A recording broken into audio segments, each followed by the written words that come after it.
So my name's Elizabeth Thiel, and due to COVID, I don't have a volunteer, so I'm just going to do the exercise for myself. So for this lower body, I'm going to do the squat. With my computer, I'm kind of going to have to cut off my head to show you, but I'm going to go ahead and get started. So you want to make sure your feet are about shoulder width apart, and then you want to turn them out about 30 degrees. You want to make sure that your hips and your shoulders are moving at the exact same time,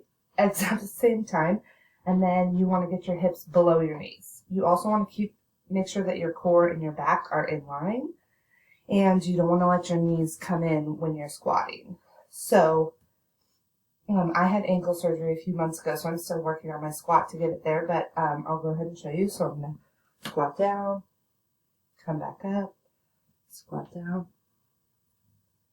So you want to try to make sure that you're below, and you don't want to go too far forward or be too far back up.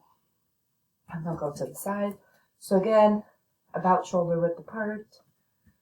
You want to make sure that your feet are about 30 degrees out. And then you want to squat, come back up, squat, come back up. And there it is.